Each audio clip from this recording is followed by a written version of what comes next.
एकदम से ललिता कहने लगी मैया अगर कन्हैया वहां पहुंच जाए तो राधा अवश्य ठीक हो जाएगी। उसी बीच में कन्हैया आ गए।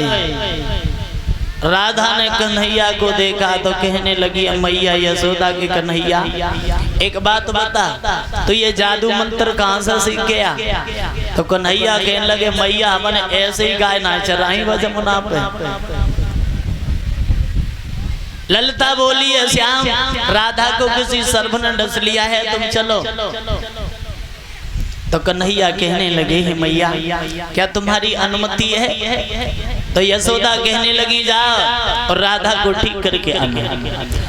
आज ललिता कन्हैया को लेकर के माता जब परेशान है मैं खरग में आई तो एकदम से कहने लगी है अब तुम सब लोग अलग हट जाओ। देखो हम बहुत अच्छे डॉक्टर को लेके आए, अलग हटाओ। सब लोगों को दूर हटा दिया।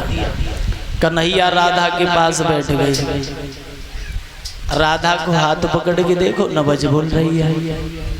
बैठे सोच रहे हैं भला भगत लोग बड़े लंबे लंबे मंत्र पढ़ते हैं परीक्षित महाराज जी की तरह और हमने तो वो भगत ही नहीं करी भला हाँ जाने। उसी बीच में ललिता कहने लगी कन्हैया काऊ चीज की जरूरत तो ना है बता दियो।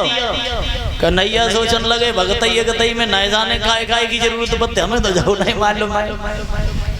फिर सोचने लगे बैठ करके तो ललिता कहने लगी कन्हैया बताओ किसी चीज की जरूरत है? तो कन्हैया बोले सुनो एक थाली में थोड़े से चावल और हल्दी और एक लोटा जल मंगवा लो। मंगवाया गया। बोले और कुछ? सोचने लगे और कुछ भला। हाँ बोले एक काम करो थोड़ी सी नींब की लहरियां और तोड़वा मंगवाई रखवा ली। अब सोचने लगे भला भगत लोग जो मंत्र पढ़ते हैं हमें तो कोई मंत्र याद ना है। फिर सोचने लगे चलो कोई ना है ललिता अगर हमारे मंत्र को कोई सुनेगा तो वो कानों से बहरा हो जाएगा और जो आंखों से देखेगा वो अंधा हो जाएगा। जो इतनी बात कही तो वह खरग में जितने होते सब बाल्य कर गए। ललिता कहने लगी कन्हैया सुनो चाहे तो हम बहरे हो जाएं चाहे अंधे हो जाएं हम बिल्कुल नहीं जाने वाले हैं, हम नहीं जाएंगे। कन्हैया सोचने लगे जाओ और मुसीबत खड़ी हो गई। तो सुखदेव जी बोले राजन परीक्षित आज भगवान कन्हैया ने उस खरग के बीच में राधा को ठीक करने के लिए कौन सा मंत्र पढ़ा है? ऐसा ही नहीं कि अरे काली काली देवों प्याली प्याली चढ़ाओ तो ये पीरारा उड़निया गठीला गांठो तो ये कारे ने कायो कारो ही जा रे में नहीं जाने तो अरे उठ के बैठो बेसियर मेरे काय को रहे तुम सोए। अरे अब कान में कही गई काहे को रही है राधा सोई।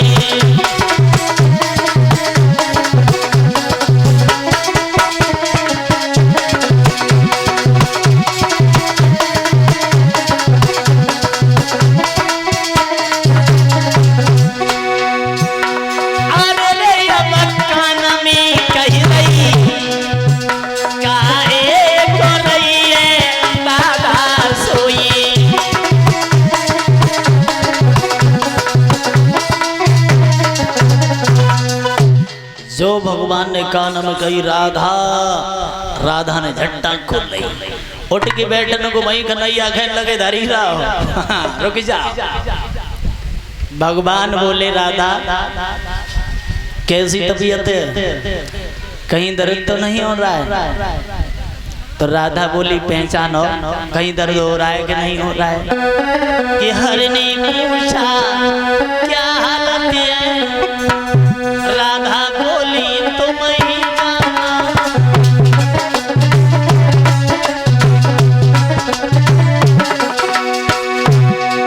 हर ने पूछा इसका मतलब, राधा बोली खुद ही जाना। हर ने पूछा अब दर्द कहाँ पिटी, क्या बोली तुम नहीं जाना।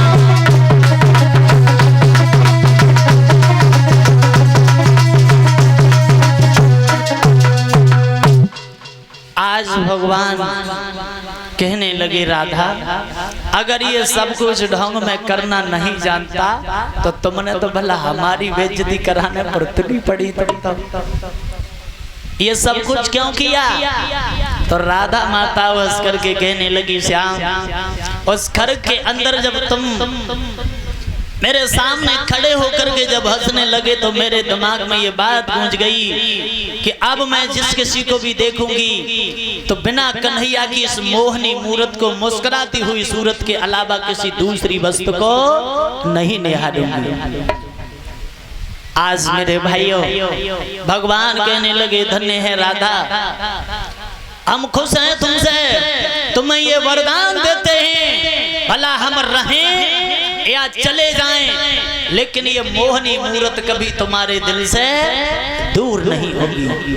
मेरे भाइयों भगवान ने आज उस प्रेम दीवानी राधा को वरदान दे दिया है। मेरे भगवत श्रोताओ, यहाँ से आगे का कथा प्रसंग कल आप लोग श्रवण करेंगे और कल बड़ी सुंदर सुंदर कथा कंस वध तक की कथाएं होगी। तो सभी लोग कल भारी से भारी भीड़ में आना, कल और परसों की कथा ही शेष रह गई है। और इसी बीच ये 10 रुपए श्रीमान चुन्नी लाल कासिमपुर, 10 रुपए अभिषेक सन ऑफ सुरेंद्र कासिमपुर।